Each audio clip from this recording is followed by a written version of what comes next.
ఇన్ని సినిమాల్లో అండి హెయిర్ స్టైల్ ఒకటే మెయింటైన్ చేశారు మీరు. వేసే ఓడలో మరి అలాగే ఉంది.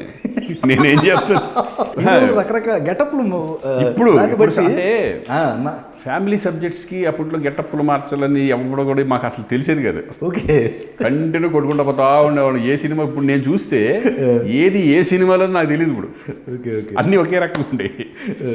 ఇప్పుడు హెయిర్ స్టైలిస్ట్ వచ్చారు.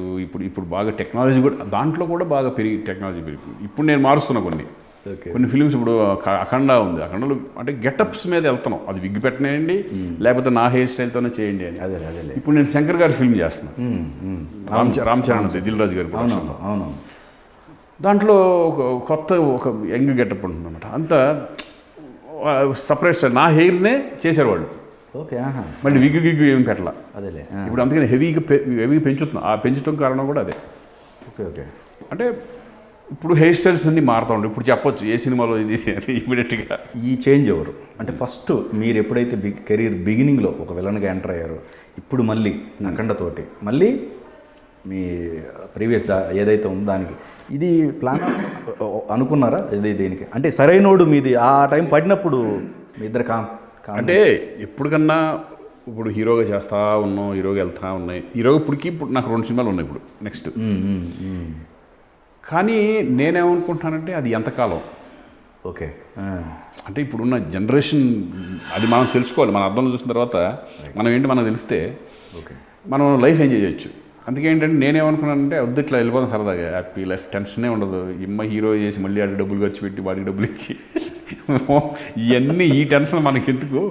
ఇప్పుడు రోషన్ వచ్చేస్తున్నాడు, వాడి హీరోగా స్టార్ట్ అయింది, కెరీర్ స్టార్ట్ అయింది. ఈ టైంలో ఏంటంటే నేను ఇట్లా అన్ని రకాలుగా చేసుకుంటూ వెళ్దాం. హీరోగా కూడా ఉన్నా కూడా దాంట్లో ఒక డిఫరెంట్ క్యారెక్టర్ పట్టుకొని హీరో కమ్ విలన్ లాగా, యాంటీ హీరోస్ అలా ఉంటాయి కదా. అటువంటి సబ్జెక్టులు ఒక డిఫరెంట్ వేలో సెలెక్ట్ చేసుకుందామని డిసైడ్ అయ్యాను. అలాగే విలన్ వస్తే ఏదొచ్చిన క్యారెక్టర్ మంచిది అనుకుంది చేద్దామని డిసైడ్ అయిపోయాను. Okay okay. అలాగే శంకర్ది ఇప్పుడు నేను అఖండ తర్వాత ఇప్పుడు నీకు శంకర్దే పెద్ద ఫిలిం. ఇండస్ట్రీలో కాంపిటీషన్ అనేది ఒకటి వెంటాడుతూ ఉంటుంది. మీకు కాంపిటేటర్ అంటే ఎవరున్నారు? నేను కాంపిటీషన్ ఎన్ని పడింది అంటే మీ జోనర్లో టచ్ చేసుకుని ఇప్పుడు జగపత్ బాబు నేను ఫ్యామిలీ సబ్జెక్టులు చేసుకుంటూ వెళ్ళిపోవడం. కరెక్ట్. ఇప్పుడు వెంకటేష్, నాగార్జున, బాలకృష్ణ వాళ్ళ నలుగురే ఉండేవాళ్ళు. చిరంజీవి గారు, వెంకటేష్, బాలకృష్ణ, నాగార్జున గారు, నలుగురు గారు మేమిద్దరం ఫుల్ బిజీగా ఉండేవాడు అప్పట్లో. ఆ రేంజ్ వేరు. నేను జగపత్ బాబు ఫ్యామిలీలో అలా కొంచెం కమర్షియల్ మూవీస్ ఉంటాయి కదా, మనకి ఫ్యామిలీలో కొట్టుకుంటూ వెళ్ళిపోయేవాడు. కానీ ఎందుకంటే డైరెక్టర్ కూడా ఒకళ్ళే పడేవాళ్ళు. అంటే కృష్ణారెడ్డి గారిది ఎక్కువగా. అదే నన్ను జగపత్ బాబు, అదే అవును, నేను జగపత్ బాబు ఇద్దరు ఆల్టర్నేటివ్ వెళ్ళిపోయేవాడు. ఎగ్జాక్ట్లీ. కాంపిటీషన్ అనేది ఎవరితో పెట్టుకోవాలి కాంపిటీషన్? జగపత్ బాబు అలా ఇద్దరం ఫుల్ బిజీగా ఉన్నాం కదా. మిస్ అవుట్ అండి సినిమాలాగా మీకు పడాల్సింది ఆయనకి అట్లా ఏం లేదు. మా ఇద్దరికి అని కాకుండా కొన్ని ఫిలిమ్స్ ఏంటంటే మంచి ఫిలిం కూడా కొన్ని 2-3 సినిమాలు నేను మిస్ ఏంటంటే ఆల్రెడీ అడ్వాన్స్ డేట్లు ఇచ్చేసేసి అట్లా మిస్ అయింది తప్పితే వేరే రకంగా కాదు. డేట్లు క్లాష్ అయ్యి డేట్లు కూడా ఇది ఉంటే భలే ఉండేది సినిమా, దీనికంటే బెటర్ సినిమా, అది చేసి ఉంటే బాగుండేది. Okay okay. వెళ్ళి ప్రొడ్యూసర్ అడగడం కూడా జరిగింది. నేను పని చేద్దాం, దాని తర్వాత చేద్దాం, అది ఎందుకు నాకు బాగా కాన్ఫిడెన్స్ ఉంది అని. అయ్యో అమ్మ మొత్తం అందరితో మాట్లాడేసాను, మొత్తం అంతా ఇదైపోతుంది. అది హిట్ పోయింది, ఇది దూబింది, పోయి అలా జరుగుతూ ఉంటాయి కదా. అది మనం మన చేతిలో అదే అంటున్నాను కదా టైం. అది మనం మీకు సజెషన్ ఎవరు ఉంటారు కదండి, మొత్తం మీదే కదా ప్లానింగ్ అంతా. సజెషన్ ఎవ్వరు లేదు. కర్త కర్మ క్రియ మొత్తం ఏదైనా హిట్ అయినా నేనే, ఫ్లాప్ అయినా నేనే. అదే. బట్ ఏదంటే నేను ఎక్కువ డైరెక్టర్ నమ్ముతా. నేను డైరెక్టరు అంటే ఇంకా ఇప్పుడు ఎవరిని ఇక్కడ ఎట్లా ఉంటుందంటే ఇండస్ట్రీలో ఒకరిని నిందించాలి, ఆలమాలలో పోయింది, ఏలమాలలో పోయింది అనేది అనుకోవడం తప్పు. ఓకే. అది టైము. మరి హిట్ అయినప్పుడు శ్రీకాంత్ మోహన్ హిట్ అయిందా?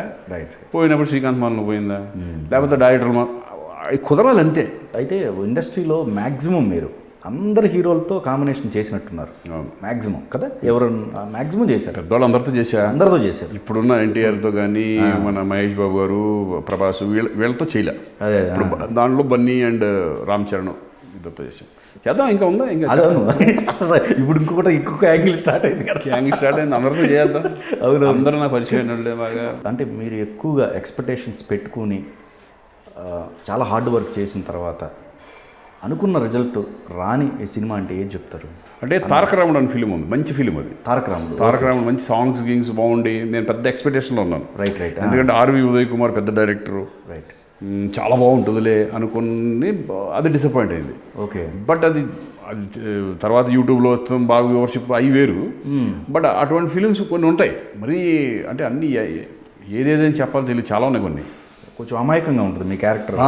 చాలా మంచి. నేను సౌందర్య చేసాం. అవునవును, సౌందర్య చేసాం. అలాగే నేను సౌందర్య చేసింది ఇంకోటి కూడా అట్లాగే డిసప్పాయింట్ అయింది. ఓకే. అనగనగా ఒక అమ్మాయి అని చెప్పేసి, అంటే నా పేరు కాకపోయినా ఓకే ఇద్దరు కలిసి మంచి క్యారెక్టర్స్ అని ఇద్దరు అనుకున్నాం, చాలా బాగుంటుంది, ఇద్దరు చేద్దాం ఇది అది అనుకుని చేసాం. అది కూడా అలాగే డిసప్పాయింట్ అయింది. ఎక్కువగా రిపీట్ అయిన హీరోయిన్స్లో సౌందర్య గారే ఎక్కువ. సౌందర్య ఆల్మోస్ట్ 5 to 6 మూవీస్ సంథింగ్. అంత అందరూ అంతే. రాశి చేశా, సౌందర్య, రమ్యకృష్ణ గారితో చేశాను, ఎక్కువ వాళ్ళతో చేశాను. సౌందర్య ఎక్కువ. మంచి ఆర్టిస్టు, మంచి బిహేవియర్, కోమ్లీ హీరోయిన్, చక్కగా అందరితో బాగుండేది. సరే ఇంకా అది మనం వెళ్ళబోతున్న టైంలో మీటింగ్ వెళ్ళబోతున్న టైంలో జరిగింది అది. అవును. ఆ రోజే ఇమ్మీడియట్గా నేను అన్న మేమంతా దీంట్లో ఉన్నాం, మన శంకర్దాదా టైంలో అనుకుంటా, ఆ టైంలోనే ఇంకా ఇమ్మీడియట్గా వెళ్ళాము. నైట్ వెళ్ళి ఇక అంతా తెలుసు కదా, వాళ్ళ ఫ్యామిలీ అందరూ బాగా ఇంట్లో ఉంటారు. చాలా బ్యాడ్ అది ఇన్సిడెంట్. ఏ సినిమా వివాదానికి దారితీసింది మీ మొత్తం కెరీర్ మొత్తం చూసుకుంటే? నాకు ఖడ్గం కొంచెం వివాదానికి దారితీసింది. ఎందుకంటే దాంట్లో కొంచెం ముస్లిమ్స్ లాస్ట్లో డైలాగులు కొన్ని ఉన్నాయి. రైట్. క్లైమాక్స్లో కొన్ని ఉన్నాయి. నాకు ఫోన్లు కూడా బెదిరింపు కాల్స్ వచ్చినాయి కొన్ని. బెదిరింపు కాల్స్ వచ్చినాయి. ఏంటి ఇట్లా ఇండు పాకిస్తాన్ బాబు సినిమా అది, సినిమాలో సిచ్యువేషన్ బట్టి వెళ్తాం తప్పితే మాకు అటువంటి ఏమి మాకు ఆ గోళ్ళు లేవు. సినిమాలాగా చేసుకుంటూ వెళ్ళాము, డైరెక్టర్ ఏం చెప్తా చేసుకుంటూ వెళ్ళాము అది. కానీ ఎట్లా అయినా ఫోన్లు కొంచెం బెదిరింపు కాల్స్ రావడం. నేను భయపడేవాడిని కాదు, నేను భయపడే వ్యక్తులు కాదు కదా. నాకు గన్ను పట్టుకుని నేను డైరీ పట్టుకుని వెళ్ళేవాడిని. క్రికెట్ ఆడుకుంటా గన్నులు పట్టుకునేవాడిని అక్కడ. క్రికెట్ ఆడుతూ ఉండేవాడు, ఎవడెవడు ఎక్కడ ఏం చేయవస్తాడో తెలియదు. అలా ఉండేది. కొంచెం థ్రెటనింగ్ కాల్స్ వచ్చాయి. ఓకే. ఏం భయపడలేదు కానీ అట్లా అదొకటి. ఆ సినిమాకి కొంచెం మిగతా నేను చేసిన పెద్ద అవును కాంట్రవర్సీ సినిమాలు ఏం లేవు. ఏం లేవు. ఆ ఖడ్గంలోనే కొంచెం వచ్చింది. అవును. అవి కూడా కొన్ని రోజులు అయిన తర్వాత మళ్ళీ